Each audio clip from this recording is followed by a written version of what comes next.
Hello friends, this is Manisha and welcome back to my YouTube channel teaching diary. Friends, कैसे हैं आप सब? I hope बहुत अच्छे होंगे।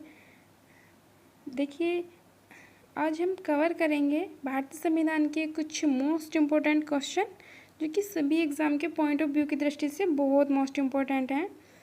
तो शुरू करते हैं आज के। तो देखिए, पहला क्वेश्चन क्या है? पहला क्वेश्चन है, भारतीय संविधान का सबसे बड़ा स्रोत क्या है? देखिए, भारतीय संविधान का सबसे बड़ा स्रोत क्या है? यह है 1935 का भारत शासन अधिनियम। भारतीय संविधान के जो स्रोत हैं वो वैसे तो अलग अलग देशों से लिए गए हैं, लेकिन जो भारतीय संविधान का सबसे बड़ा स्रोत है वो 1935 का भारत शासन अधिनियम है। नेक्स्ट क्वेश्चन है, पंचायती राज संस्थाओं को संवैधानिक मान्यता हेतु किस समिति ने सिफारिश की थी? पंचायती राज संस्थाओं को संवैधानिक मान्य हेतु किस समिति ने सिफारिश की थी? ये की थी लक्ष्मीमल सिंघवी ने। किसने की थी? लक्ष्मीमल सिंघवी ने। क्या की थी? पंचायती राज संस्थाओं को संवैधानिक मान्यता हेतु लक्ष्मीमल सिंघवी ने सिफारिश की थी। नेक्स्ट है, 1935 के अधिनियम को किसने दासता का अधिकार पत्र कहा था? देखिए, 1935 का जो अधिनियम था उसको पंडित जवाहरलाल नेहरू ने दासता का अधिकार पत्र कहा था। क्या कहा था? दासता का अधिकार पत्र। किसने कहा था? पंडित जवाहरलाल नेहरू ने। किसको कहा था? 1935 के अधिनियम को। 1935 के अधिनियम को दासता का अधिकार पत्र कहा था। किसने कहा था? पंडित जवाहरलाल नेहरू ने कहा था। नेक्स्ट है, संविधान सभा के संवैधानिक सलाहकार कौन थे?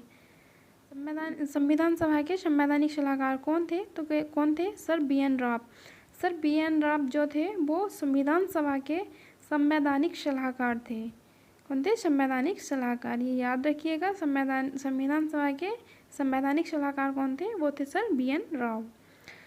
नेक्स्ट है, विधि दिवस कब मनाया जाता है? विधि दिवस यानी कि संविधान दिवस। देखिए, विधि दिवस यानी संविधान दिवस कब मनाया जाता है? ये मनाया जाता है 26 नवंबर को। कब मनाया जाता है? 26 नवंबर को विधि दिवस या संविधान दिवस। इस दिन संविधान का निर्माण हुआ था, 26 नवंबर को। नेक्स्ट है, मंत्रिमंडल शब्द का उल्लेख किस अनुच्छेद में है? देखिए, मंत्रिमंडल शब्द का उल्लेख वो अनुच्छेद 352 में। देखिए, इस टाइप के क्वेश्चन बहुत पूछे जाते हैं एग्जाम में कि मंत्रिमंडल शब्द का उल्लेख किस अनुच्छेद में है, राष्ट्रपति का उल्लेख किस अनुच्छेद में है, इस टाइप से। तो ये क्वेश्चन अच्छा है, आप इसको याद करिएगा, नोट करके रख लीजिएगा। नेक्स्ट है, प्रथम बार राष्ट्रध्वज कब फहराया गया था? तो प्रथम बार राष्ट्रध्वज 26 जनवरी 1930 को कलकत्ता अधिवेशन फहराया गया था। कब? कहाँ पर? कलकत्ता अधिवेशन में फहराया गया था राष्ट्रध्वज। तो राष्ट्रध्वज कब फहराया गया था? ये फहराया गया था 26 जनवरी 1930 को। नेक्स्ट है, देखिए, शिक्षक संस्थानों में धार्मिक शिक्षा का प्रतिबंध किस अनुच्छेद के तहत लगाया गया है? धार्मिक संस्थानों में धार्मिक शिक्षा का प्रतिबंध अनुच्छेद 28 के तहत लगाया गया है। अनुच्छेद 28 के तहत किसी भी शिक्षण संस्थान में धार्मिक शिक्षा का प्रचार प्रसार नहीं कर सकते हैं। किसके तहत? अनुच्छेद 28 के तहत। नेक्स्ट है, कांग्रेस के किस अधिवेशन में पूर्ण स्वराज की घोषणा हुई थी? कांग्रेस के किस अधिवेशन में पूर्ण स्वराज की घोषणा की गई थी? ये की गई थी लाहौर अधिवेशन में 1929 को। नेक्स्ट है, मतदाता की आयु किस वर्ष से घटाकर 18 वर्ष किस संविधान संशोधन द्वारा की गई? ये की गई है 61वां संविधान संशोधन 1989। कब की गई थी? 1989 को। पहले मतदाता की आयु जो थी, मतदान करने की आयु 21 वर्ष थी, बाद में घटाकर 18 वर्ष कर दी गई। ये किस संविधान संशोधन द्वारा की गई थी? ये की गई थी 61वां संविधान संशोधन 1989 को। नेक्स्ट है, डॉक्टर भीमराव अम्बेडकर किस प्रदेश से संविधान सभा के सदस्य थे?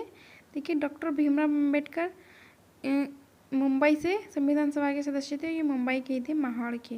मुंबई में महाड़ के ये रहने वाले थे डॉक्टर भीमराव अम्बेडकर।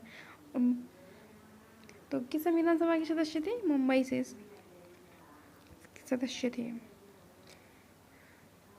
नेक्स्ट है राष्ट्रीय ध्वज का डिज़ाइन किसने तैयार किया था, यानी राष्ट्रीय ध्वज का जो डिज़ाइन था वो किसने बनाया था, वो बनाया था डॉक्टर पिंगली वेंकैया जी ने। एक कह सकते हैं जो क्वेश्चन भी है इस टाइप का, अच्छा क्वेश्चन है, याद करिएगा, नोट करके लिख लीजिएगा।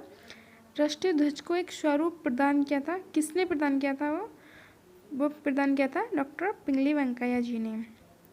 नेक्स्ट है आधुनिक भारत का मनु किसे कहा जाता है। देखिए आधुनिक भारत का मनु किसे कहा गया है, ये कहा गया है डॉक्टर भीमराव अम्बेडकर को। किसे कहा गया है, डॉक्टर भीमराव अम्बेडकर को, क्योंकि इन्होंने संविधान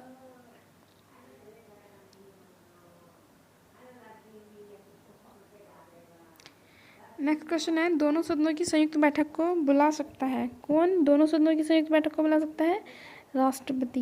देखिए राष्ट्रपति जो है वो दोनों सदनों को, उच्च सदन और निम्न सदन की संयुक्त बैठक को बुला सकता है।